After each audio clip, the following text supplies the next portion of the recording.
और हो गई है छोटी सी प्रॉब्लम। हायाबुसा का क्लच काम नहीं कर रहा है। बेसिकली हायाबुसा में हाइड्रोलिक एक्चुएशन है क्लच के लिए। बाइक न्यूट्रल करने में बहुत मुश्किल हो रही है। चाय रोहन पापा का ज्ञान कि बाइक बहुत ज़्यादा गर्म होने के बाद क्यों नहीं होती स्टार्ट पर्टिकुलर। तो ये है मर्सिडीज का शोरूम और अभी हम लोग वेट कर रहे हैं मर्सिडीज के शोरूम में जाने का। क्या बोलती है पब्लिक, एंडेवर को कर ले एक्सचेंज और ले ले मर्सिडीज। तो करते हैं नए व्लॉग की शुरुआत। राइडर्स डायरी के सभी सब्सक्राइबर्स, इस वीडियो के सारे व्यूवर्स और इंडिया के सारे राइडर्स को रोहन का सैल्यूट। संडे इवनिंग है, मैं और शिल्पी निकले हैं मस्त चाय पीने के लिए ओएमआर रोड पे, जहाँ पे हम लोग नॉर्मली चाय पीते हैं। आपको भी ले चलेंगे और दिखाएंगे। रास्ते में मैं वेट कर रहा था, एक्चुअली शिल्पी सिग्नल के पीछे ब्लॉक हो गई है ट्रैफिक में, सिग्नल हो गया था रेड और मैं आगे आ गया था। मैं उसी का वेट कर रहा हूँ। राइट में दिखा मर्सिडीज का शोरूम, तो सोचा थोड़ी सी मजाक मस्ती की जाए आप लोगों के साथ। तो जैसे ही शिल्पी आएगी हम लोग निकलेंगे आगे। तब तक आप एंजॉय कीजिए मर्सिडीज के शोरूम को और ब्यूटीफुल जस्ट हुआ है सनसेट और बहुत अच्छा वेदर है उसको। आ चुकी है शिल्पी और हम लोग निकल चुके हैं आगे। शिल्पी एकदम सेफ राइडर है, सारे रूल्स फॉलो करती है, एकदम सिस्टमेटिक स्लो बाइक चलाती है एक्चुअली जैसे चलानी चाहिए और बिल्कुल अपना ध्यान रोड पे रखती है।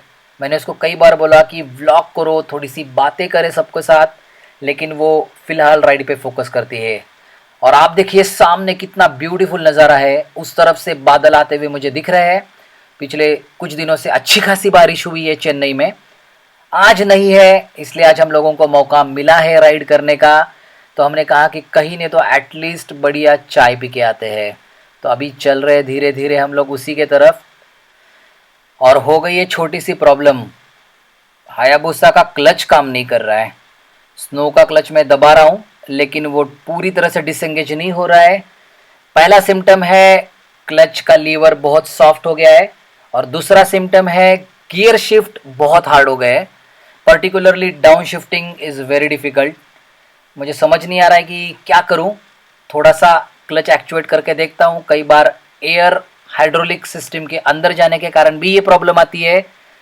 10-15 बार क्लच को दबा के छोड़ो, पंप करो तो नॉर्मल हो जाता है। अब मैं ट्राई कर रहा हूं but I am not sure क्योंकि ट्रैफिक बहुत ज़्यादा है, बहुत बार गियर शिफ्ट करना पड़ रहा है, तो पता नहीं क्या होने वाला है।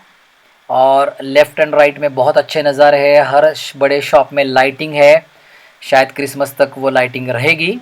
बट मेरी प्रॉब्लम बढ़ती हुई, तो देखते हैं कहाँ तक जा पाता हूँ, वरना वी विल गो बैक।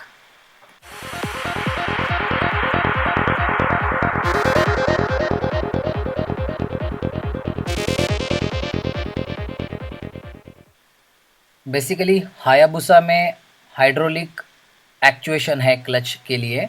मतलब जब हम लोग क्लच का लीवर प्रेस करते हैं तो वो एक पिस्टन को प्रेस करता है जो ऑयल को प्रेशराइज करता है और वो प्रेशराइज ऑयल जाके एक लीवर को दबाता है जो अल्टीमेटली क्लच को डिसएंगेज या एंगेज करता है। तो वो मेकेनिज़्म में आया है प्रॉब्लम, जिसके वजह से क्लच पूरी तरह से डिसएंगेज नहीं हो पा रहा है। और ऑब्वियसली अगर क्लच डिसएंगेज नहीं होगा तो गियर शिफ्टिंग हार्ड होगा। तो ये इशू फ़िलहाल मुझे आज फेस हो रहा है। इसके लिए सॉल्यूशन एक ही होता है कि आपका जो हाइड्रोलिक एक्चुएशन मैकेनिज़्म है उसमें कुछ खराबी है। तो मुझे एक्चुअली पता है क्योंकि मैं इस फील्ड से हूँ, तो क्या पार्ट्स चेंज करने हैं, तो I have to place an order and जल्दी से जल्दी मुझे चेंज करना पड़ेगा, ताकि आने वाले टाइम में कहीं बाहर जाएंगे, राइड पे जाएंगे, तो ये प्रॉब्लम नहीं होनी चाहिए। तो फ़िलहाल मैं थोड़ा सा आगे निकल आया हूँ शिल्पी से, क्योंकि मैं चाह रहा हूँ कि फटाफट मैं पहुँच जाऊँ और कम से कम गियर शिफ्ट मुझे करने पड़े in this city traffic. Bike neutral करने में बहुत मुश्किल हो रही है। मैं बहुत देर से ट्राई कर रहा हूँ सिग्नल पे कि बाइक न्यूट्रल हो। आप देख पा रहे हो इंस्ट्रूमेंट क्लस्टर में शायद बाइक न्यूट्रल में हो ही नहीं पा रही है। और बाइक क्लच पूरा दबाने के बाद भी स्लाइटली आगे बढ़ रही है, मतलब क्लच डिसएंगेज नहीं हो पा रहा है। माय गॉड, पता नहीं ये प्रॉब्लम और कितना सीवियर होने वाला है, but I have to go immediately to service station and get replace all necessary parts. मेरा हाथ दर्द कर रहा है क्लच प्रेस कर करके। आई डोंट नो अब तक क्या होने वाला है। वो एक्चुएशन मैकेनिज्म जो मैं अभी आपको दिखा रहा हूँ उसको मुझे इमीडिएटली रेक्टिफाई एंड रिप्लेस करना ही पड़ेगा। तो बड़ी मुश्किल से हम लोग पहुँचे हैं, हम लोग मतलब मैं स्पेशली। मेरा हाथ भयंकर दर्द कर रहा है और यहाँ पहुँचते ही थोड़ा सा रिलीफ। मस्त गरम गरम चाट, गरम गरम समोसे, पानी पूरी का सारा प्रिपरेशन हो रहा है।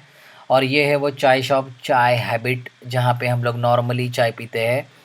वैरायटी ऑफ टी यहाँ पे मिलती है और बहुत अच्छा टेस्ट है चाय का।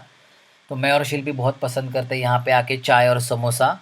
और उसके बाद फिर हम लोग आइदर राइड के लिए जाते हैं या फिर अपने वापस घर के तरफ निकल जाते हैं। तो देखिए एक बार हम लोगों का फेवरेट चाय हैबिट हमारा शॉप। यहाँ खड़ी है बूसा, उस तरफ खड़ी है शिल्पी की बाइक, ये है हाईवे और शिल्पी पी रही है चाय। वीकेंड का ट्रैफिक जैम एंड मैं उसी में फंस गया हूँ। संडे इवनिंग है, सब लोग बाहर से आ रहे हैं वापस सिटी में, जो लोग सिटी से बाहर गए थे। तो इसके वजह से हर सिग्नल पे, हर एंट्री पॉइंट पे बहुत ट्रैफिक जैम है और मेरी दिक्कतें बढ़ते हुए क्लच डिसएंगेज नहीं हो रहा है बहुत देर से। अभी फाइनली न्यूट्रल में आई है बाइक। एक छोटी सी मिस्टेक क्या हो गई पता है, अभी हम लोग जब निकले थे तो मैंने जब माइक कनेक्ट किया गोप्रो को, वो प्रॉपरली इंसर्ट नहीं हुआ था। तो जब मैं वहाँ पे पहुँचा चाय शॉप में, देन आई रियलाइज कि वो कनेक्शन हुआ ही नहीं प्रॉपरली। तो मैंने जो इतनी सारी बातें आप लोगों से करी वो मुझे वापस वॉइस ओवर करना पड़ा अभी तक के रिकॉर्डिंग का, पिछले 5 मिनट तक का। And then finally I reconnected it चाय के शॉप के बाद। वहाँ पे भी क्या मज़ा आया कि इसका गियर न्यूट्रल में नहीं हो रहा था बाइक का। बड़ी मुश्किल से फिर बाइक हुई न्यूट्रल और उसके बाद फिर निकले हम। तो बड़ी मुश्किल से बाइक चला के लाया हूँ, अभी भी लगभग 5 किलोमीटर घर दूर है। तो अभी निकलेंगे, सिग्नल हो चुका है ग्रीन।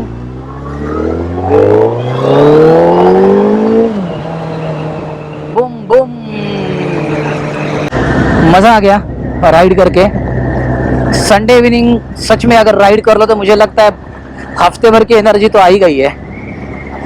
अब हफ्ते भर आराम से काम कर पाएंगे। मुझे लगता है भूसा बहुत ज़्यादा गर्म होने के बाद ये मिसबिहेव करती है, क्योंकि बैटरी जो है वो इंजन के काफ़ी क्लोज है, सीट के नीचे। तो उससे होता है कि बैटरी का टेम्परेचर भी बहुत बढ़ता है और बैटरी का जब टेम्परेचर बहुत ज़्यादा बढ़ता है तो उसका जो वोल्टेज प्रोड्यूस करने की कैपेसिटी वो थोड़ी सी कम हो जाती है पर्टिकुलर टेम्परेचर के बाद।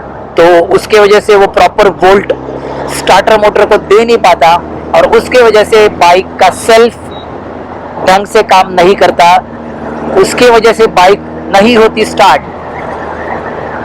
तो ये था थोड़ा सा ज्ञान,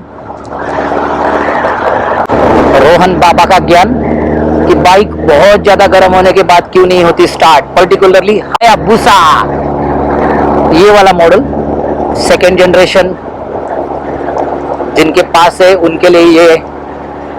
आप लोगों ने भी अगर ऑब्जर्व करा है तो प्लीज कमेंट करके बताना। तो इसी ज्ञान भरी बात के साथ करते हैं वीडियो को एंड। अगर आपको वीडियो अच्छा लगा हो तो वीडियो को कीजिए लाइक, चैनल पे नए हो तो कीजिए सब्सक्राइब। मिलते फिर किसी वीडियो में, तब तक के लिए please take care, leave your dreams but don't leave your responsibilities. Bye bye.